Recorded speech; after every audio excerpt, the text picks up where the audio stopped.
There is tumultuous change happening in our world. It's large, it's fundamental, and it is changing the structure of our world.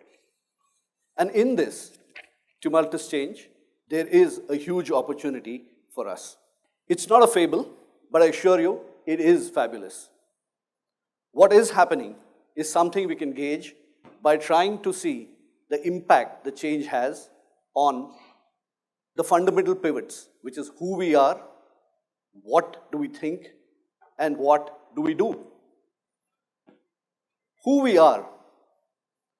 At the turn of independence, we were probably dhoti clad. We were certainly rural inspired. But a lot changed till the turn of the century. Our population crossed 1 billion in 1999. We had a younger India, which was much talked about. There have been, however, big fat changes which have happened thereafter. And I would like to take up just a couple of strands from one little microcosm called Delhi to just illustrate that. So if you look at the population of Delhi, it was around 15 million in 1999. Today, it's almost close to 30 million. Further, it's expected to go up to approximately around 37 million over the next 8-9 years and become the single largest city in the world, eclipsing Tokyo. A giga city. Now, this rapid urbanization is reflected in the totality of India. 1/3 of India today is urban, and in the next 10 years, half of it will be. And even the balance aspires because of connectivity to the urban setting. Clearly, the agenda for India today is urban. The script being written is urban. Take another dimension, that of income. Delhi had a per capita income in 1999 of 42,000 rupees. Today, it's 3,60,000. Even adjusting for inflation, it's tripled 3 times. And what is even more fascinating is in the next 10 years or so, it'll become 10 lakhs, tripling again. This is a humongous increase. And if you look at it at a global scale, never before in the history of mankind has 1/3 of mankind over a 20-year period progressed so much. India has gone up 6 times in income, and China almost 12 times in this period. This surge of disposable income, you can imagine the impact of this when you have another 10-fold increase over the next 10 years. We have in this kind of a situation a lot which is changing. We have a lot which is changing even in the structure and composition of our society.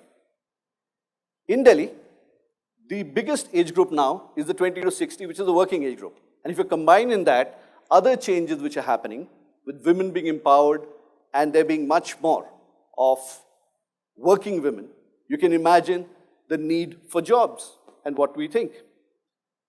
What is even bigger is what do we think about?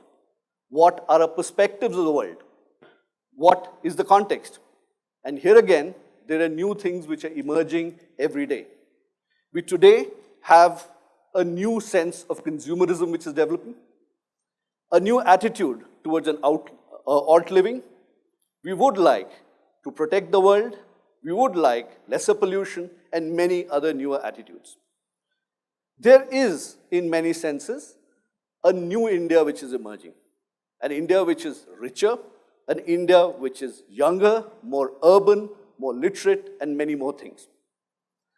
And in this, there are a new set of mindsets, and with that come new needs, new demographics give new needs, and new income gives new needs. And with the needs comes the opportunity to service them, to meet them around. Some examples of this are the growth of white goods, the growth of personal care services, health foods, etc., etc. On the other hand, if you look at it, our cities are city-states. Delhi, it would be a giga city. But along with that, they have their challenges. The challenges of amenities, the challenges of pollution, and here again, there's an opportunity. The opportunity to address these challenges. The opportunity to become something which makes them smart cities, to build their infrastructure. There is indeed, if you look at it both ways, a huge opportunity in the change. Our lives and who we are has changed, and opportunities have come as a result of it. How do we do things? And I've used improper English here. How do we do? Has transformed even more.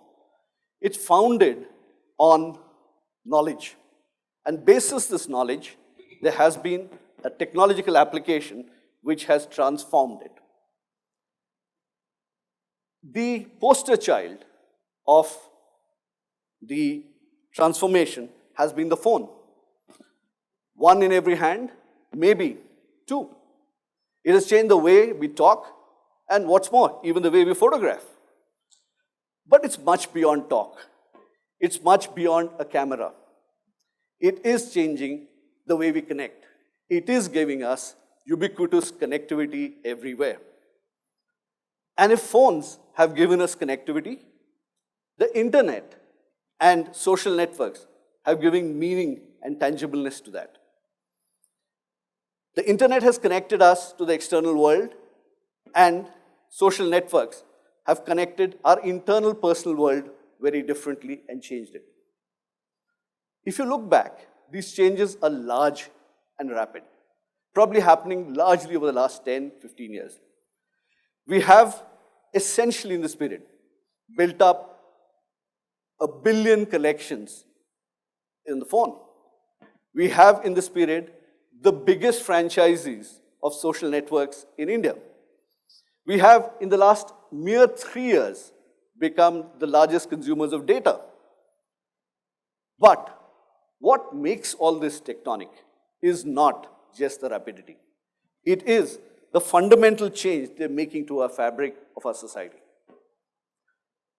With this, people are having a very different social discourse.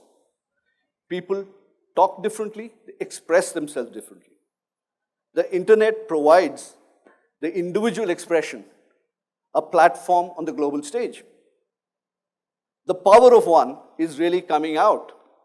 And what is happening with all of this is more opinions, more views are coming out. Everybody has a voice, except me. It actually builds up and is showing up in more extreme opinions which are coming up, and is also almost changing the body politic of the whole country. And of course, if you looked at your phone, you'd see a lot of those heated debates on your WhatsApp group even today. It is a tsunami of change, but it's different from a tsunami. In a tsunami, the essential energy transmits the trigger energy.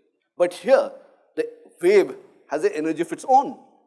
It gains as it spreads. It is indeed phenomenal a change.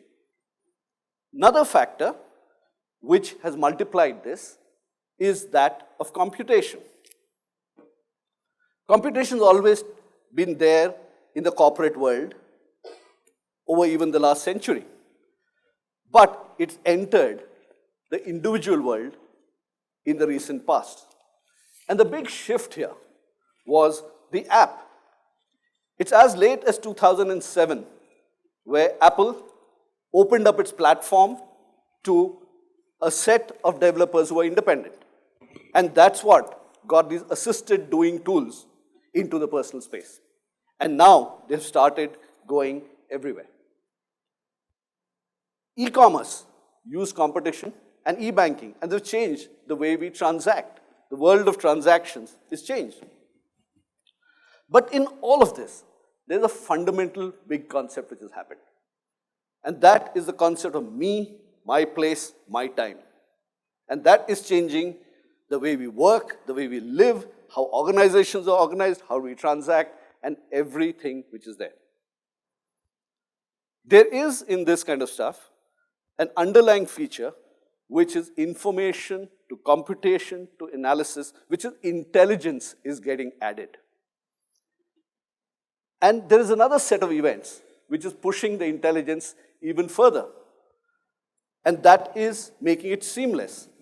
So things like voice and vision makes it easy to access, almost human. So today we have an Alexa, and maybe who knows, soon our very own Mira. We have the IoT, which is connecting us and taking connectivity and intelligence to things which do. And the cloud is a veritable connection to a reservoir of infinite excellence. As we have progressed from analytics, from analysis to analytics to even assistance, the big elephant in the room has actually been artificial intelligence. And there are lots of ways it promises to change our lives, and there are fears of how it might not leave anything to be done. Maybe we will overcome it, or maybe the concept of living will change. It'll change from a livelihood to just living. But whichever way, there will be a very big change. So essentially, if you look at it, intelligence and connectivity are transforming every facet of what we do. A lot of this actually relies on the ability to do and has been banked upon the whole development of computation. But this Karya Shakti, this ability to do, this motive power is being changed by science in many other ways.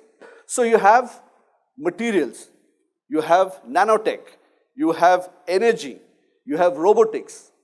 Each of these is potentially going to change the script of impact into the future. So out of all of this, I just want to take up one example. And that example is that of the drone. A couple of years ago, I thought it was a joke. But in a short span, it has virtually and quite literally added a new dimension to our actions. The how to do things is changing. It's changing because of Karya Shakti. It's changing because of intelligence. It's changing because of connectivity. And in this is an opportunity. In fact, I'd go to the extent of saying this is the opportunity. And if we haven't changed what we do, we have missed it. So the opportunity is changing what we want to do. It is indeed a fascinating canvas if you combine the changes of who we are and how do we do. It reminds me of this little fable, you can call it that, of Rip Van Winkle by Washington Irving, set at the time of the American Revolution. It talks about this man who went to sleep and woke up 20 years later to see the passage of time and see the impact it had had. We had seen here a case of a very own, let's say, Ranveer Winkle, who went to sleep in Delhi in 1999 and wakes up 20 years later. He would see a change which would be humongous, a Delhi which is much larger, maybe even a metro at the doorstep. It came in 2002. Of course, his children would have grown up. But what would amaze him much more was their dancing fingers and the apps which would be new. The voice recognition assistant would be like science fiction. And his phone would probably be Aladdin's lamp, getting him food, getting him money, getting him entertainment around. But I think what would entertain him the most would be the drone taking photographs at the wedding. There is indeed a large number of fundamental changes which are happening here. But the case I make is not that of wonderment for the change. The case I make is not that of adapting to what I've said. Because what I've said is just a small part of what is there. And what is there is an even smaller part of what will be. The case I would like to make is that of not living with the change, but of, like a soaring eagle, riding the thermals of change to grasp the opportunities for success, of creating new triggers for change, of creating new waves which can make a difference for this. If we look at it that way, the opportunity is there for all. The opportunities which are there in commerce and entrepreneurship are well documented. But there are opportunities for the scientist. There are opportunities for the social scientist. There are opportunities for the jurist for new laws. There are opportunities for the governance, which is new. And of course, there are opportunities for the student, the new millennial, who probably is going to script the next 20th century which is to come. Looking another way, while there's a lot of change in the world, India is probably changing the most, as we leapfrog generations of change in one shot. In fact, I believe it would not be incorrect to say that in India, there is an opportunity everywhere. Even in garbage, there's a lot which we can do. We have a lot of problems: food, shelter, education, health. But in each of them, there is an opportunity. I am not trying to say that everything is good in the change. But I do believe there's a lot of opportunity to do good, to do well.